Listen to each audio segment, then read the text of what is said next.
So if we think about why the apple falls in a fairly rigorous way, we see that we have two fundamental reasons, and they're both true.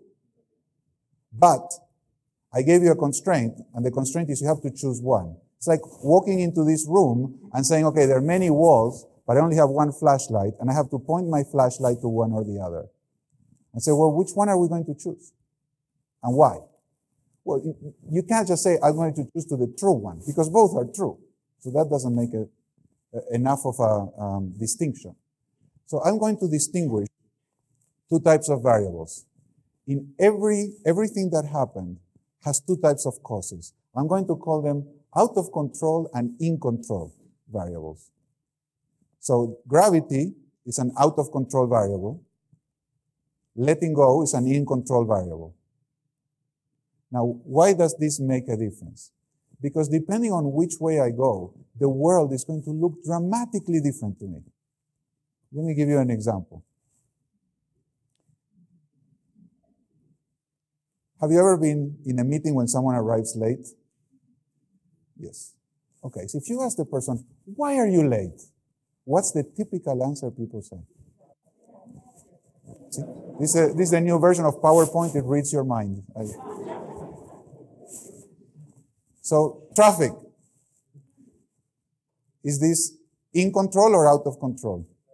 Out of control. Now, why is it so sweet to give traffic as an explanation? I mean, because it's so common. Everybody loves traffic. There's something good about traffic. What's so good about traffic? Exactly. It gets you off the hook. Because since it's out of control, I'm innocent. I didn't do anything. It wasn't me. It was traffic. It's not my fault.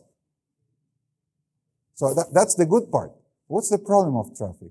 If you think like a computer and you say, the reason why I'm late all the time is because there's traffic, when would you ever not be late? What needs to happen for you not to be late? To have a situation of no traffic. Can you control that? No, that's the whole point. So the price of innocence is impotence. That's the price. You want to be innocent, you have to give up your power.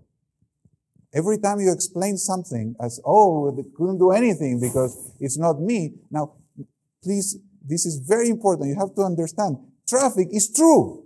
It's like gravity. This is not a lie. Sometimes people lie. There's no traffic and they still say traffic. That's a different problem. But I'm talking about a situation where without traffic, you would have been on time. But there's traffic, you're late. You can choose to explain the situation truthfully by pointing your limited attention to traffic, pointing your flashlight to traffic, and that gives you a true answer.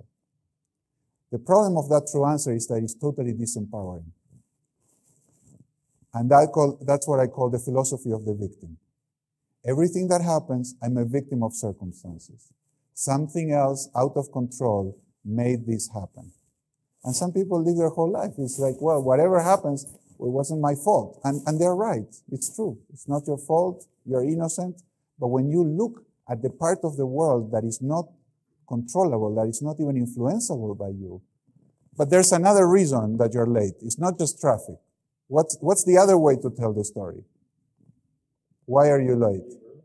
Because you didn't leave early enough given traffic. So this is not being Superman. It's not saying, I can do anything. But it's saying, well, I did not leave early enough given the situation that I was going to encounter.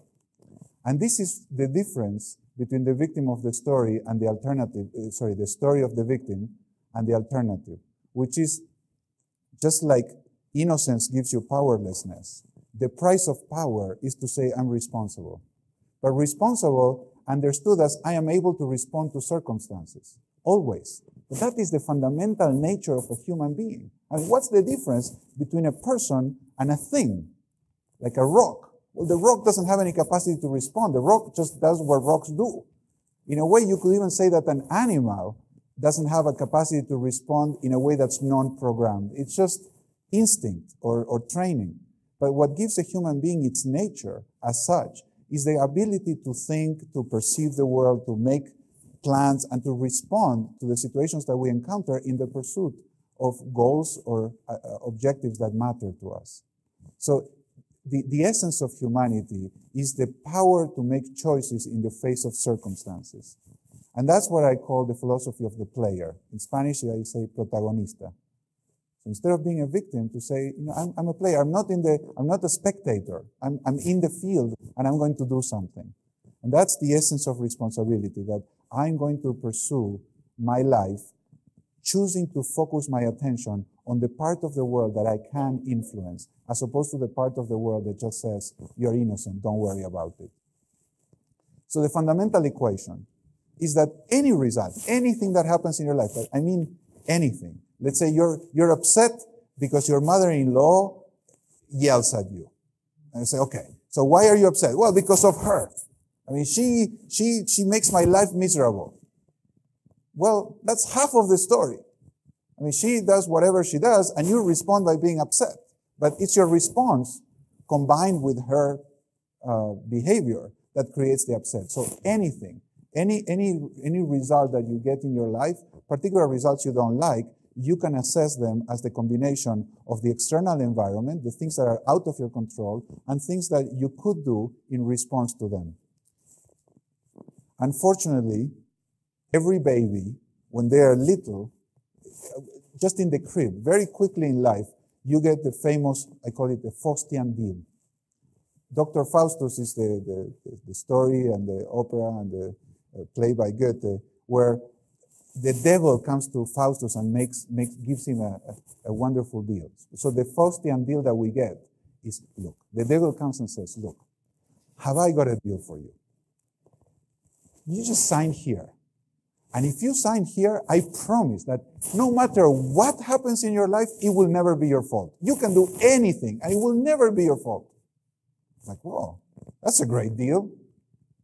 Now, I recommend you read the small print, because what the small print says is that in order to not make it your fault, you have to say that everything you do is the devil's fault. And that means you're selling your soul to the devil. Because what you're saying is, I don't make choices. The devil made me do it. It's not my fault, but then you lose your soul. And that Faustian deal is the instantiation of anything you blame is what you empower. So when you blame the devil, it's the devil made me do it, or instincts made me do it, or the economic situation made me do it, then you're saying, I'm just an apple falling, I don't have any choice. I'm just following the program that somebody put in my mind or the dictates of the culture. That's the essence of the transformation in the consciousness of people that are working as machines to create a society or an association of true human beings. Now, how do we know that the kids get this deal? Because very quickly in life, they started speaking like this. When my kids were small, they would just say, Daddy, come with a little car. It broke. Now, notice the sophistication of the use of language. Okay? It broke. Like it committed suicide. It broke itself. We have a whole bunch of suicidal toys at home. It broke. No subject, but it's a self-referential thing. And my question is, and where were you when it broke? No, I wasn't there. It was just there. I found it broken. It got broken. It spilled. The milk spilled. Where was your elbow when the milk spilled? No, nothing. I wasn't around.